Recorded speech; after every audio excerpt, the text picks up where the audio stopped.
سب سے پہلے ہم برج حمل سیارہ مریخ 21 مارچ تک 20 اپریل کی بات کریں تو اس ہفتے آپ کی جاب اور آپ کا کیریئر اہم رہے گا۔ سوموار اور منگل جذباتی ہونے سے بچیں، آپ کی پلاننگ ٹھیک ہے، آپ کا طریقہ کچھ نامناسب ہو سکتا ہے۔ جمعے اور ہفتے کو کوئی فیصلہ نہ کریں، ہفتہ اور اتوار آپ کے لیے مددگار دن ہیں۔ اگر ہم برج ثور سیارہ زہرہ 21 اپریل تب 20 مئی کی بات کریں تو منگل ایک بہترین دن ہو سکتا ہے۔ گھر بیٹھ کے بزنس کرنے کی نئی راہیں اور نئے مشورے مل سکتے ہیں۔ آن لائن یا کالز پر بزنس میں اضافہ ممکن ہے۔ ہفتے اور اتوار کو بیرون ملک سے رابطے ہو سکتے ہیں۔ یہ تھا برج ثور کے حوالے سے۔ تو برج جوزہ کی اگر ہم بات کریں تو سیارہ عطارد 21 مئی تا 21 جون سوموار اور منگل کو مالی اضافہ ہونے کی امید ہے۔ بدھ کو کچھ اخراجات آپ کی آمدن پر خاصا اثر ڈال سکتے ہیں، جس کی وجہ سے اگلے 2 دن آپ ذہنی طور پر پریشان رہ سکتے ہیں۔ اسی طرح اگر ہم بات کریں گے برج سرطان سیارہ قمر 22 جون تا 23 جولائی کی، تو آپ کے لیے یہ ہفتہ کافی پریشانیوں سے نجات دہندہ بن سکتا ہے۔ سوموار اور منگل کیریئر یا جاب کی وجہ سے آپ کی مالی پوزیشن میں بہتری آ رہی ہے۔ جمعے کا دن کچھ پریشانیاں پیدا کر سکتا ہے۔ اگر ہم بات کریں برج اسد سیارہ شمس 24 جولائی تا 23 اگست کی، تو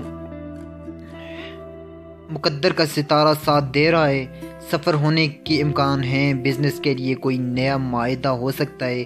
21 ستمبر کو امور طے کرتے وقت محتاط رہیں، دھوکہ دہی کا اندیشہ ہے۔ آپ کے اندر خود مختاری کی خواہش شدید ہو سکتی ہے۔ اگر ہم بات کریں برج سنبلہ سیارہ عطارد کی، تو 24 اگست تا 23 ستمبر سوموار کو کوئی پریشانی ہو سکتی ہے، محتاط رہیں۔ آپ ہر اس عمل سے گریز کریں جو بعد میں آپ کے لیے شرمندگی کا باعث بنے۔ 9 ستمبر کو آپ کے مالی اضافے کی خبر لا سکتا ہے، ایک اچھا وقت ہو سکتا ہے۔ اگر ہم برج میزان سیارہ زہرہ 24 ستمبر تا 23 اکتوبر کی بات کریں تو یہ ہفتہ کچھ عجیب ہو سکتا ہے۔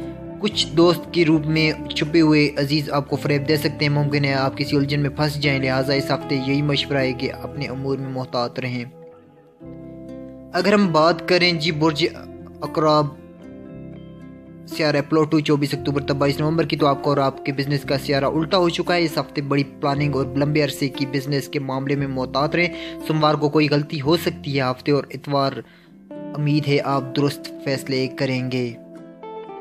اگر برج قوس سیارہ مشتری 23 نومبر تا 22 دسمبر کی اگر ہم بات کریں تو سوموار اور منگل اچانک مالی فائدہ ہونے کا امکان ہے یا وراثتی امور میں کوئی مثبت پیش رفت ہو سکتی ہے۔ ہفتے اور اتوار کو اس سلسلے میں کچھ پیچیدگیاں پیدا ہونے کا اندیشہ ہے، محتاط رہیں۔ اگر ہم بات کریں برج جدی سیارہ زحل کی، تو 23 ستمبر تا 22 جنوری ازدواجی اور شراکتی حوالے سے ایک اہم ہفتہ ہو سکتا ہے۔ شراکت داری سے کچھ معاملات پر اختلاف ہو سکتا ہے۔ آپ کو بزنس کی ترقی کے لیے آسانیاں ملیں گی، کوئی اہم معاہدہ بھی ہو سکتا ہے۔ اگر ہم بات کریں برج دلو سیارہ یورینس 21 جنوری تا 19 فروری کی، تو ابتدائی 2 دن لگے گے، آپ کی مرضی کے مطابق سب کچھ ہو رہا ہے، لیکن اس ہفتے کے آخری دنوں میں آپ کسی وہم میں پڑ سکتے ہیں یا کوئی آپ کو مس گائیڈ کرنے کی کوشش کرے گا اور آپ اپنا کام خراب خود کر سکتے ہیں۔ برج حوت سیارہ نیپچون 20 فروری تا 20 مارچ کی اگر ہم بات کریں تو یہ ہفتہ آپ کے لیے کئی خوش خبریاں لا سکتا ہے۔ 2 سے 3 راستوں سے مالی فائدہ ہونے کی واضح امید ہے۔ ازدواجی حوالے سے کچھ الجھنیں برقرار رہنے کا اندیشہ ہے، اس سلسلے میں محتاط رہیں۔